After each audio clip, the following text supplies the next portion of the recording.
오늘은 미래목회와 말씀연구원에서 6월달 공개 강좌를 하도록 합니다. 그래서 오늘 귀한 분 두 분을 모셨습니다. 제목은 우리 코로나19 뉴 노멀 시대에 우리 삶의 변화와 또 새로운 도전, 그래서 특별히 우리 신앙인들이 어떻게 이 코로나19 이 시대를 우리가 잘 이겨나갈 수 있겠는가 하는 주제를 갖고 생각을 하려고 합니다. 오늘 주제를 강의해 주실 분은 전우택 교수님이십니다. 지금 연세대학교 의과대학 교수로 계시고 우리 한반도 평화연구원 원장직을 역임하시기도 하셨습니다. 오늘 주제 말씀해 주시고 이와 더불어 패널 우리 해 주실 목사님은 송용원 목사님이십니다. 지금 장로의신학대학교 개곤 교수로 계시고 은혜와 선물교회 담임 목사님으로 사역하고 계십니다. 오늘 두 분이 함께 또 귀한 말씀 해주시는 것 아주 기쁘게 생각을 합니다.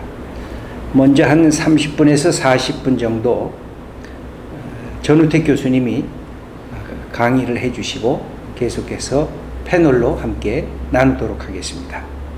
이제 말씀 시작해 주시죠.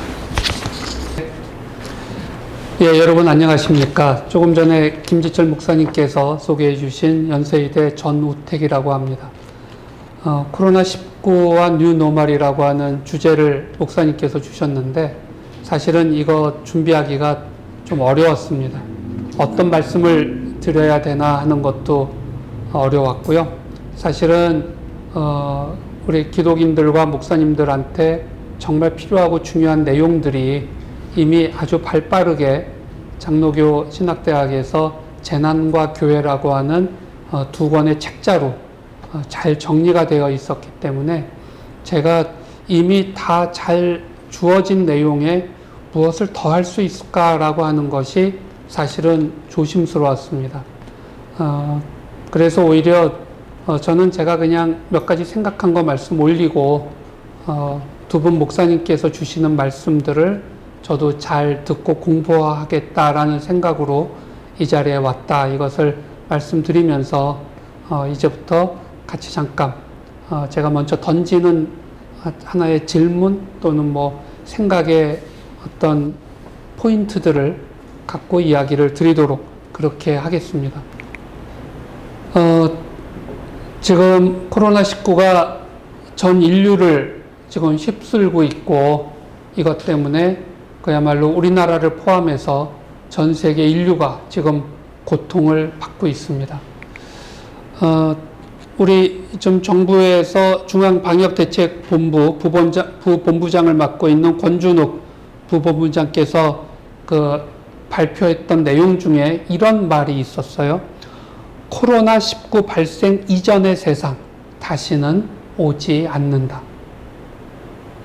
이게 느껴지기도 하고 아마 실감이 안 날 수도 있습니다.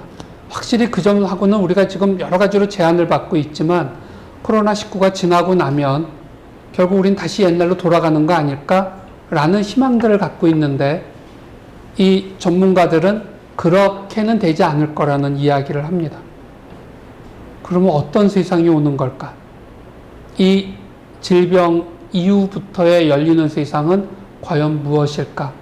라는 생각을 하시게 될 텐데 이 질문은 2020년의 질문이 아니라 사실은 700년 전에도 똑같이 존재하였습니다. 1347년부터 1353년까지 약 8년의 기간 동안 전 인류, 특별히 그 중에서도 유럽 지역을 강타했었던 질병이 있습니다. 여러분들이 잘 알고 계시는 패스트, 흑사병이라는 병이었습니다. 이거는 쥐에게 서식하고 있는 벼룩에 있는 박테리아가 사람들한테 옮겨가는 질병이었는데, 지금까지 인류가 알고 있는 모든 감염병 중에 감염되고 죽는 데까지 걸리는 시간이 가장 짧은 질환입니다. 빠르게는 감염되고 6시간 뒤에는 사망을 하게 됩니다. 그러니까 이거는 어떻게 손을 쓸 수가 없는 병이었고, 이 병이 아주 빠르게 전파되면서 그 당시 유럽 인구의 3분의 1에서 4분의 1 정도가 이 기간 동안에 거의 다 죽게 됩니다.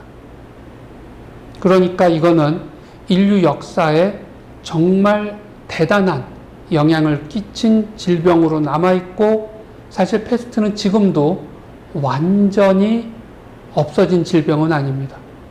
패스트보다 더 많은 사람들을 죽인 질병은 천연두입니다. 근데 천연두는 이제는 인류에게 없어진 질병으로 기록이 되었습니다. 어느 쪽이 되었던 이 패스트는 엄청난 속도로, 그리고 치사율이 50 내지 90%였기 때문에 일단 걸리고 나면 죽는 병이었었습니다. 그런데 이 패스트가 유행을 하고 난 다음에 어떤 세상이 열렸는가? 일단 소위 말해서 포스트 패스트 특징이 인류에게 어떻게 나타났는가에 대한 학자들의 연구, 기록, 분석을 보면 이런 것들이에요. 노동력 부족이 아주 극심해진 겁니다. 그러면서 봉건 농노 제도가 사회적으로는 붕괴되게 됩니다.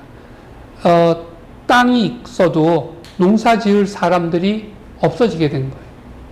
그에 따라 인건비가 급상승하게 되었고, 동시에 물가가 상승을 합니다. 그리고 부의 재분배가 사회적으로 이루어지는 현상들이 나타났다. 이건 인구가 갑자기 줄어들음에 따라 나타난 현상이었습니다. 근데 이렇게 되다 보니 살아남은 사람들은 극단적인 쾌락을 추구하는 쪽으로 행동들을 갖게 됩니다. 그리고 반대로 사람들은 가족들을, 많은 사람들을 잃게 된 가운데에서 언제 또 패스트가 올지 모른다는 두려움 속에 우울증을 시대적으로 앓게 됩니다.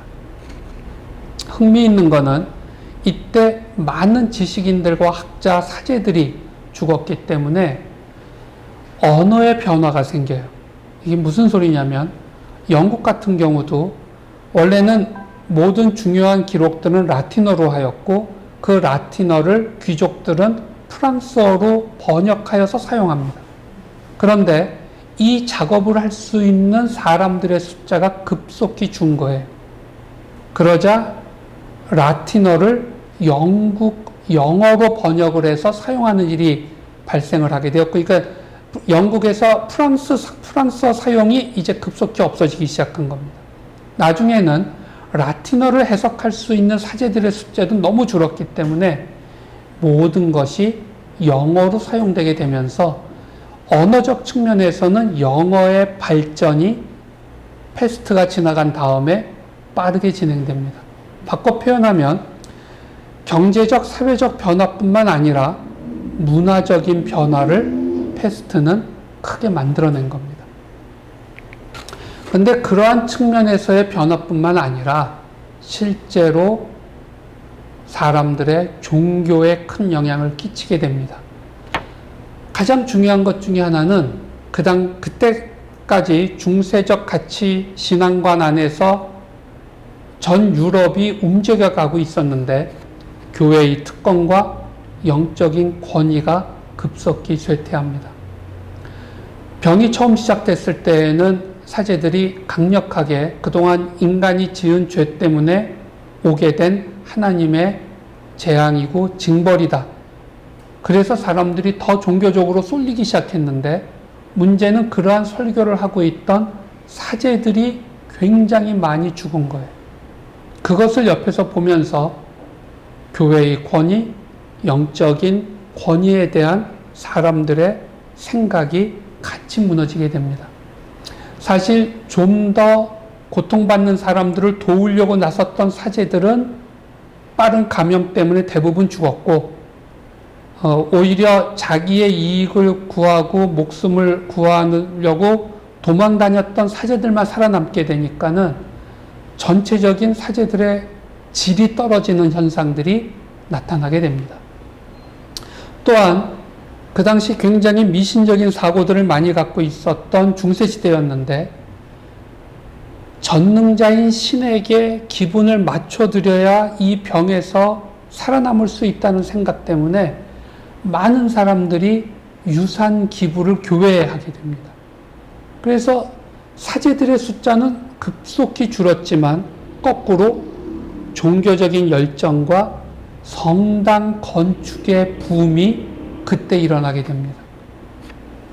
그리고 점차 사람들이 하나님과 더 강력하고 개인적인 관계를 추구하고 싶어하는 마음들이 커지게 됐고, 이것이 사실은 그 후에 종교개혁의 씨앗으로 떨어지는 측면을 갖게 됩니다. 그런데 그 시대 패스트가 퍼져나갈 때에는 도대체 이게 어떤 병인지를 인간이 전혀 이해할 수가 없었어요. 다만 그때도 이게 전염병이라는 것은 사람들이 알았기 때문에 시체를 치우고 환자를 격리시키고 환자와 관련됐던 물건들을 불태우고 하는 행동들은 그 당시에도 열심히 했습니다. 그러나 이 병이 실제로 어떤 것인지 본질을 이해 못했어요. 그러나 지금 우리는 코로나가 어떤 바이러스고 어떤 모양에 의해서 움직이고 있고 이것을 막으려면 어떤 노력을 해야 된다는 것을 과학적으로는 좀 더 잘 이해하고 있지만, 사실 병이 퍼져나가고 이것에 의한 고통을 받고 있는 것은 700년 전이나 지금이나 큰 차이가 없는 측면도 있습니다. 패스트를 겪었던 그 시대의 사람들이나 2020년 이 일을 겪고 있는 지금의 현대인들이나 똑같이 체험한 것을 어떤 단어로 요약한다면 이거는 트라우마, 외상이라고 하는 말로 설명할 수 있을지 모르겠습니다. 제가 그래서 첫 번째 단어를 트라우마라고 지금 적어왔습니다. 트라우마는 사실은 목숨이나 또는 이런 신체의 사지와 같은 것이 떨어져 나갈 만큼의 아주 위협적인, 또는 성폭행을 당한다든지 하는 아주 이런 자신의 목숨과 안위의 결정적인 위협을 체험하는 것을 포함하는데, 당연히 질병도 포함이 됩니다. 전쟁터에 나가서 군인들이 싸우다가 겪는 것도 트라우마 안에 들어오게 되고, 누군가에게 가해를 가한 사람들이 그 가해적인 행동을 하고도 트라우마를 받는다는 표현을 우리가 지금 쓰고 있는데, 일반적으로 트라우마를 겪는 사람들, 그게 전염병이든 전쟁이든 성폭행이든 가정폭력의 희생이든 트라우마를 겪는 사람들은 일반적으로 그들이 세상을 살면서 가졌던 세 가지 가정 또는 세 가지의 기본적 개념이 무너지는 체험을 한다라고 이야기를 합니다. 그 첫 번째는 이 세상은 안전하다라는 그러한 느낌을 상실하는 거예요. 이 세상은, 내가 지금까지 살아왔던 세상은 어떻게 됐든지 나한테 호의적이고 이 세상은 나와 친하게 지내는 공간이다라는 생각을 아주 어렸을 때부터 아이들은 갖습니다. 엄마가 까꿍하고 놀아주면 애들이 까르륵하고 웃으면서 이 세상의 존재들은 나에게 도움을 주고, 내가 배고플 때 먹을 걸 주고, 내가 추우면 따뜻하게 해주고, 내가 배변을 하면 이것을 깨끗하게 치워주는 환경으로서 내 주변 사람들로서 나는 이해를 하고 살았다가, 이게 그렇지 않다라는 아주 엄혹한 현실을 만나게 되는 겁니다. 그러면서 이 세상은 안전하다는 느낌이 한순간에 사라지게 되는 거예요. 이게 굉장히 무서운 일입니다. 두 번째는 나는 이 세상에 가치 있는 존재다라는 생각이 트라우마를 통해서 한순간에 무너지게 됩니다. 더 이상 내가 가치가 없는 존재다. 내가 이 일을 겪을 때 그 누구도 나의 고통을 위해서 다가와서 도와주지를 않았다라고 하는 이 체험이 사실은 그들이 겪었던 그 일 자체보다도 더 큰 상처로 들어오게들 됩니다. 마지막 세 번째는 내가 살고 있는 이 세상은 질서가 있는 곳이라는 믿음을 갖고 보통은 살게 돼요. 이 세상은 법이 작동하고 있고 결국은 정의가 이길 것이고 매우 공정한 곳이고 의미 있는 일을 위해서 우리들은 같이 모여 있고 그리고 하나님이 최종적으로는 모든 것을 주관하신다. 라는 믿음을 갖고 살아가는데 트라우마를 받게 되는 순간 이 세상은 공정하지도 않고 정의가 작동하는 것이 아니며 법이 아무 소용없는 곳이다라는 생각을 갖게 되는 거예요. 그러니까는 이러한 내면 세계의 가장 기본적인 세계의 축이 트라우마를 통해서 무너지게 됩니다. 그런데 지금 우리가 코로나19를 경험하면서 내가 잘못한 게 아무것도 없는데 나는 그저 선하게 일상적인 생활을 한 것뿐인데 그런데 내가 병에 걸렸고 내가 다른 사람들을 병에 걸리게끔 만들었다는 엄청난 비난과 나의 죄책감, 두려움이 사람들 속에 다 작동하기 시작한 거예요. 병에 걸리면은 나이가 많으신 분들은 사망률이 굉장히 높아집니다. 젊은 사람들이라 할지라도 무증상으로 있으면서도 병을 퍼뜨려서 많은 사람들을 어렵게 만드는 일이 나타나고 있고 아예 모든 마스크 쓰는 것부터 협조를 안 하고 돌아다니는 사람들에 대한 어떤 사람들의 당혹감 이런 것들이 다 뒤섞이면서 트라우마이 사실은 한국인들은 지금 코로나19로 인한 트라우마를 아주 이건 새로운 트라우마인데 우리가 그전까지는 북한 또는 강도 이렇게 인간이 의도한 일에 의한 트라우마를 주 트라우마로 하고 살았어요. 그런데 이제는 쓰나미, 암세포, 그리고 코로나와 같이 인격이나 별도의 의지를 갖고 있지 않는 어떤 힘에 의한 폭력과 트라우마를 체험하는 일들이 있게 되는데 한국은 외국에 비해서는 비교적 자연 환경이 굉장히 안정된 사회입니다. 우리가 일본하고 비교해보면 그걸 알잖아요. 우리 한반도는 굉장히 안정된 환경을 갖고 있는 사회였기 때문에 우리가 겪은 역사적인 모든 트라우마는 인간의 의도된 트라우마였습니다. 그러다가 이번에 의도되지 않은 힘에 의한 트라우마를 체험하고 있는 것이 사실은 한국인들한테 매우 낯선 일입니다. 이것이 트라우마를 겪는 사람들의 일반적인 반응입니다. 근데 이런 일을 겪게 되면 여러 가지 반응이 나타나는데 그 중에 한 가지가 이런 현상이에요. 이건 뭐냐면 흑사병이 유럽에서 돌게 되자 이 흑사병을 그 당시에는 우물에 독을 타서 그 우물물을 마신 사람들이 걸린 병이다라는 이러한 이제 의견들이 아주 많았고 또는 행성이 어느 포인트에서 일렬로 쓰는 바람에 흑사병이 생겼다라는 것이 아주 강력한 의학적 설명이었습니다. 근데 그 중에서 특별히 어떤 존재들 때문에 패스트가 이렇게 기승을 떨치고 사람들을 다 죽인다고 했는데 그걸 원인을 뭐라고 봤냐면 유태인이라고 봤어요. 그리고 사람들이 유태인들을 불에 태워서 한꺼번에 화형을 하고 있는 것들이 그 당시 기록 목 하나로 남아있는 게 지금 보시고 있는 이 그림입니다.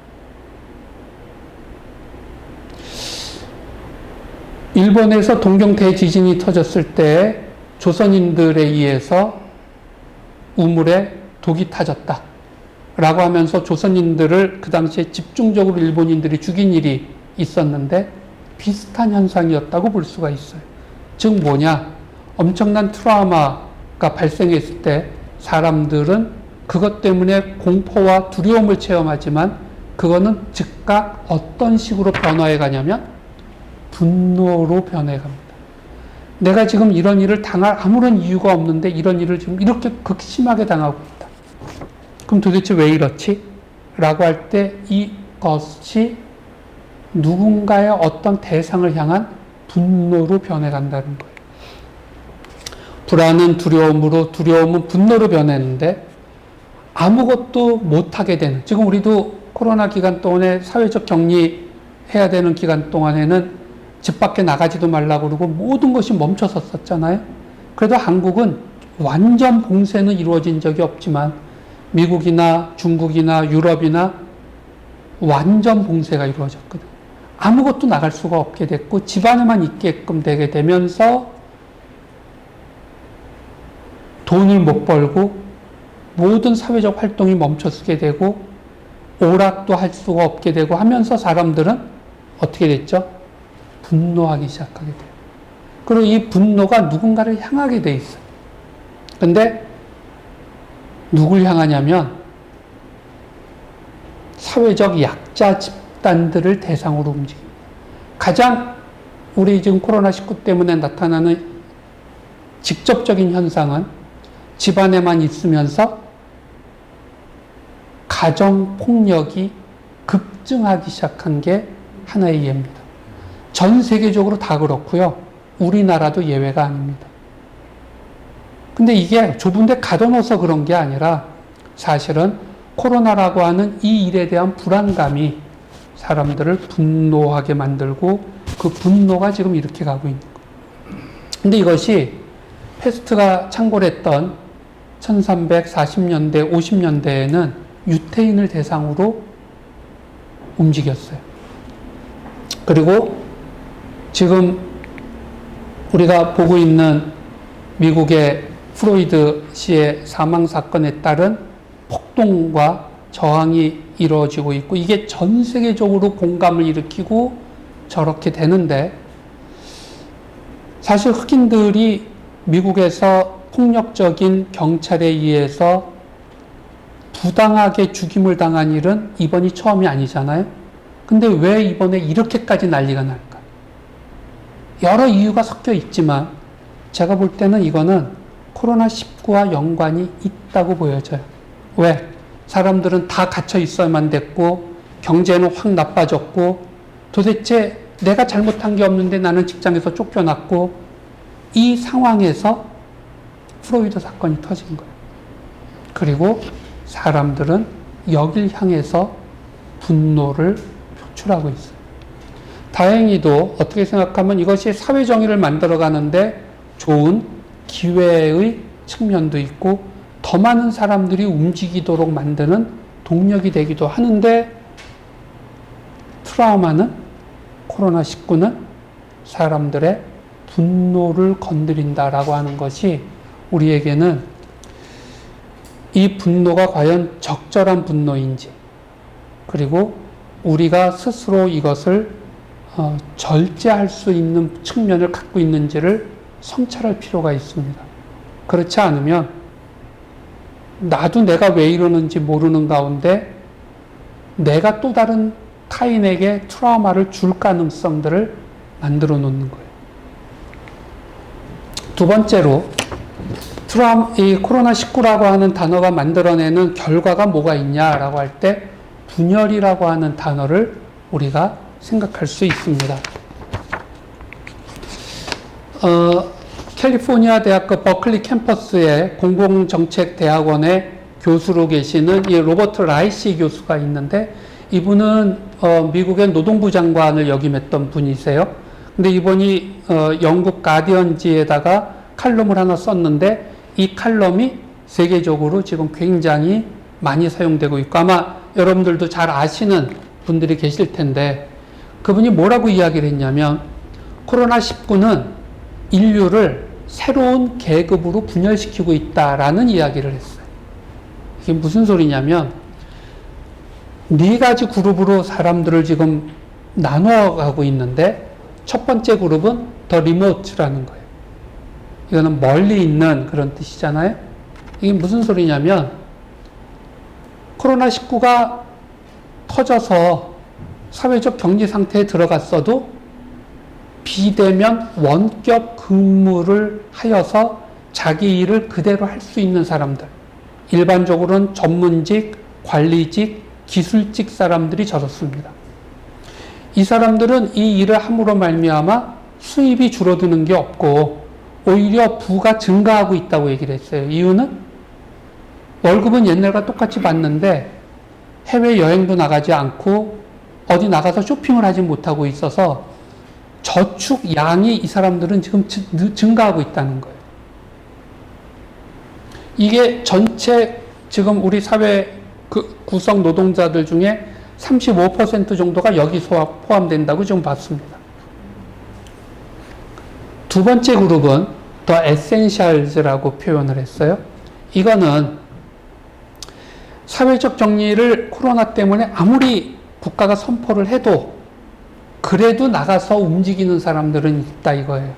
가장 대표적인 게 의사, 간호사, 앰뷸런스 기사, 경찰관, 군인, 소방관들 또는 약국의 직원들 또는 이 슈퍼마켓에서 근무하는 사람들, 이 사람들은 사회적 격리 선언을 해도 이 사람들은 무조건 움직여야만 사회가 유지되게끔 되어 있어요.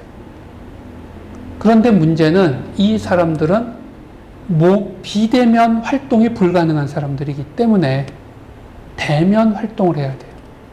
그래서 이들은 직장을 유지는 하는데 감염 위험을 강력하게 갖게 되는, 노출되는 사람들이라는 거예요.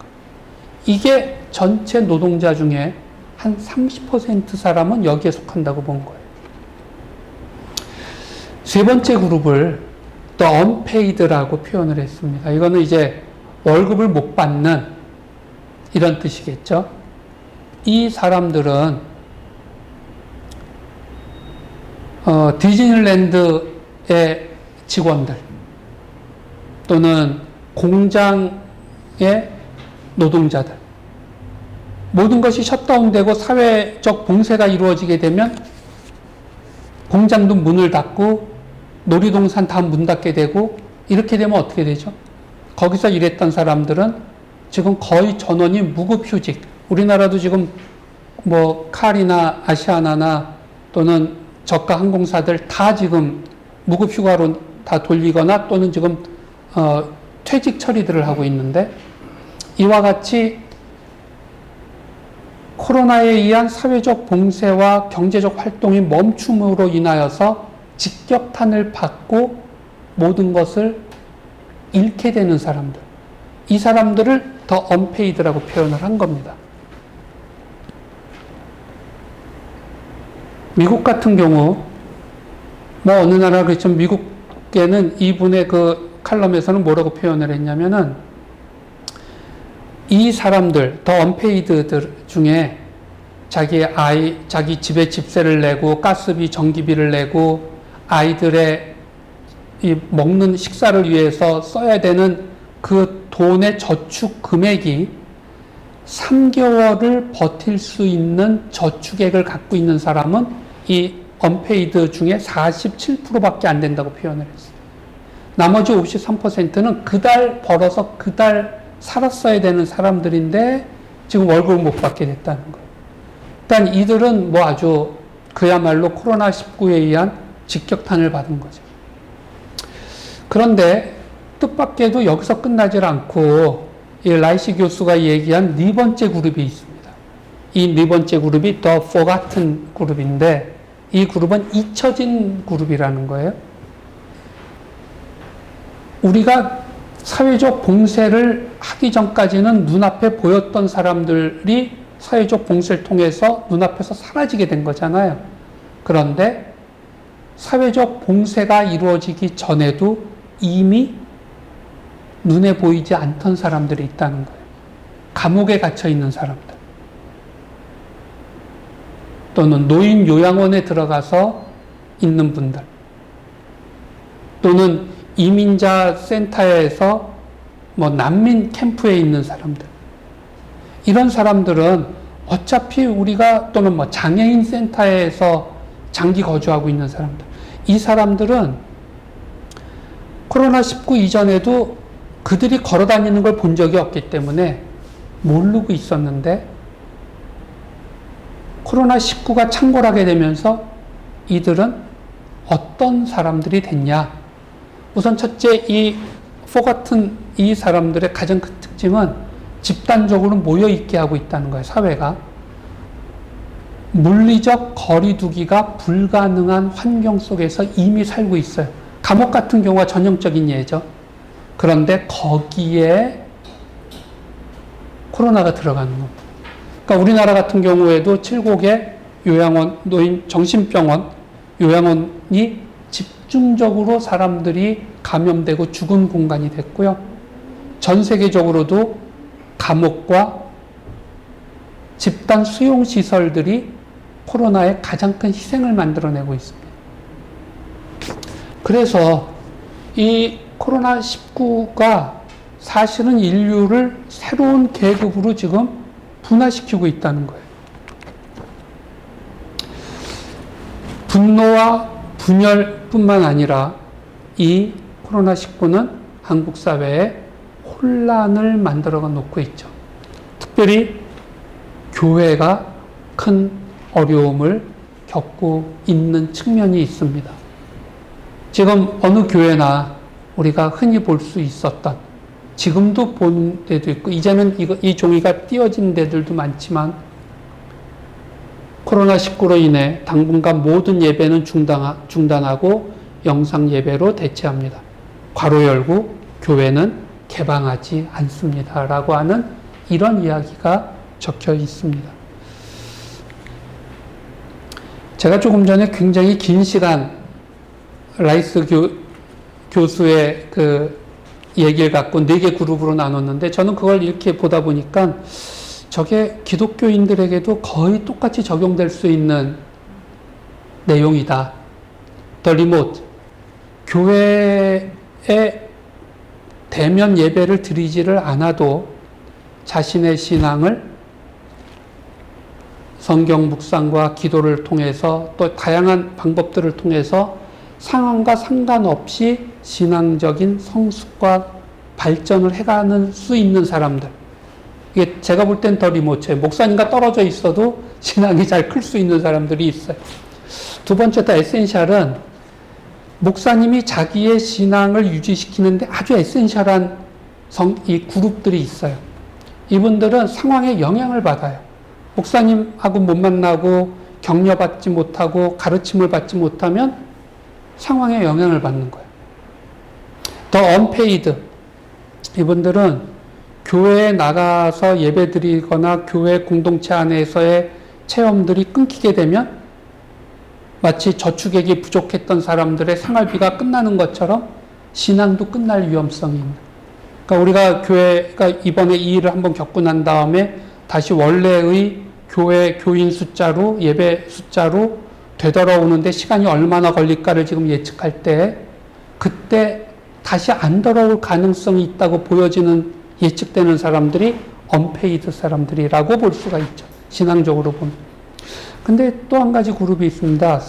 교회 내에서 또는 우리 기독교 안에서도 같은 그룹이 있는 거예요. 기독교 신앙 이미 가난한 소위 교인들처럼 돼 있는 부분도 있고, 그분들 스스로도 자신들의 신앙이 이미 흔들리고 약해져 있고 떨어져 나갈 준비가 돼 있다가 코로나와 함께 교회에서도 인지할 수 없는 그룹들로 그냥 사라져가 버리는 사람들이 존재할 수 있다.